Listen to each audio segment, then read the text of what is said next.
Você sabe o que é trava bancária?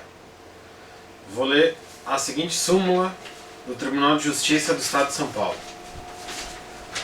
Súmula 62 do TJSP. Na recuperação judicial é inadmissível a liberação de travas bancárias como penhor de recebíveis e, em consequência, o valor recebido com o pagamento das garantias deve permanecer em conta vinculada durante o período de suspensão previsto no parágrafo 4º do artigo 6º da referida lei. A referida lei, no caso, é a Lei 11.101 de 2005. E aí, candidato, fale alguma coisa sobre trava bancária. Calma, respira, dá uma pensada, vamos lá. O que é trava bancária? Primeira coisa. Trava bancária é o seguinte: imagina um empresário, uma empresa, uma sociedade, uma pessoa jurídica empresária, um empresário individual, uma Meirelli, tanto faz. Ele tem créditos para receber para daqui a 30, 60, 90 dias. Ele tem duplicatas, ele tem cheques, ele tem o cartão de crédito. Esse dinheiro ele pega, ele precisa de capital de giro agora, e ele vai num banco, ele leva no banco e fala o seguinte: faz um mútuo para mim, um mútuo federatício, um empréstimo de dinheiro, e eu dou como garantia fiduciária esses créditos que eu tenho para receber daqui a 30, 60, 90, 180, um ano, tá?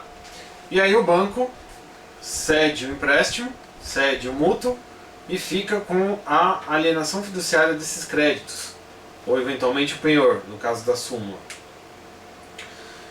E aí o que vai acontecer? Quando for a hora de fazer o recebimento, o empresário vai ter o capital de giro, ele vai pagar suas contas, e aí no dia do pagamento, ao invés de ele receber o dinheiro e pagar o mútuo, aquele dinheiro vai direto para o banco e o mútuo é quitado, certo? Isso é chamado de trava bancária, porque ele não vê o dinheiro entrando, ele vai direto para o banco, tá? Então, isso é muito parecido com factoring, só que fica com a alienação, o banco fica com a garantia fiduciária desses créditos, tá? Basicamente é uma diferença. Aí o que vai acontecer?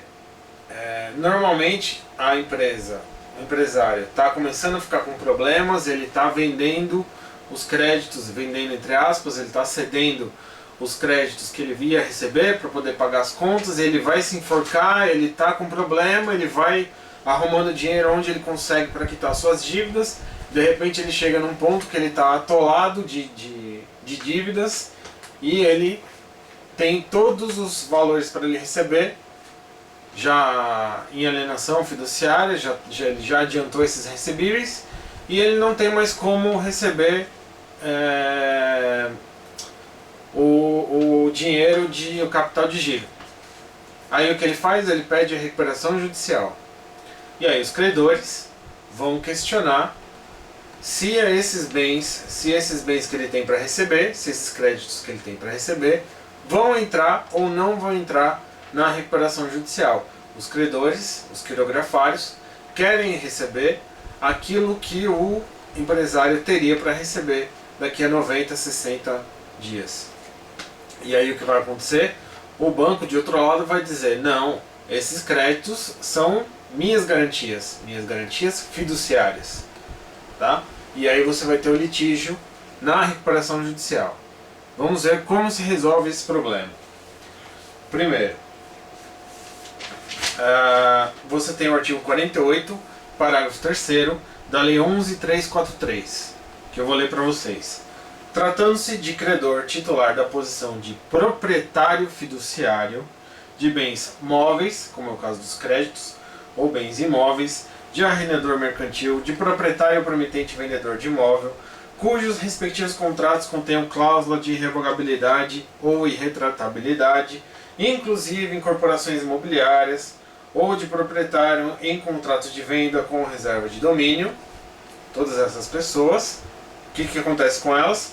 Seu crédito não se submeterá aos efeitos da recuperação judicial e prevalecerão os direitos de propriedade sobre a coisa e as condições contratuais observada a legislação respectiva. Calma que ainda tem mais. Não se permitindo, contudo, durante o prazo de suspensão a que se refere o parágrafo 4º do artigo 6º desta lei, a venda ou retirada do estabelecimento do devedor dos bens de capital essenciais à sua atividade empresarial. Então, os créditos alienados fiduciariamente não se submetem à recuperação judicial, mas não se pode retirar a atividade essencial do empresário recuperando, tá? E aí o que os credores quirografários vão dizer é o seguinte: se você tira o fluxo de caixa do empresário, ele não consegue sobreviver. E isso é um bem essencial. Então, você não pode impedir que o empresário tenha acesso aos créditos recebíveis no futuro. Essa é a tese dos quirografários. Tá? O que o STJ decidiu, e isso a gente encontra na tese número 2 da jurisprudência em teses número 37. Os créditos decorrentes de arrendamento mercantil ou com garantia fiduciária, inclusive os resultantes de cessão fiduciária, não se sujeitam aos efeitos da recuperação judicial. Então, a gente percebe aqui que o STJ já tem uma posição consolidada, já está até no jurisprudência em teses, de que esses créditos, os recebíveis em alienação fiduciária, não se sujeitam à recuperação judicial. E aconteceu um julgado recente, em novembro agora de 2016, que confirma isso.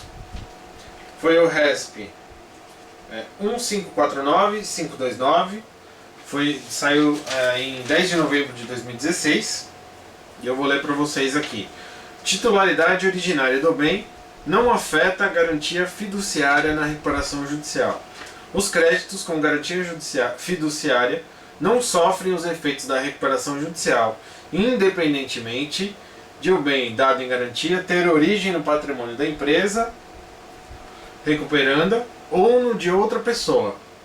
Para os ministros da terceira turma do Superior Tribunal de Justiça, a titularidade do bem colocado em alienação fiduciária não é relevante para definir se os créditos devem ficar sujeitos à recuperação. Com esse entendimento, a turma deu provimento ao recurso de uma instituição financeira e reformou a decisão do Tribunal de Justiça de São Paulo, que havia classificado seu crédito como quirografário, ou seja, sem privilégio diante da recuperação, pelo fato de que o imóvel colocado como garantia não pertencia originalmente à empresa. Então a gente vê o seguinte: o STJ está dando uma feição de proteção à alienação fiduciária muito maior do que um simples crédito quirografário. E por isso, esses créditos em alienação fiduciária, por gozarem de uma maior proteção jurídica, não se sujeitam à recuperação judicial. Tá certo? Então, trava bancária é isso aí.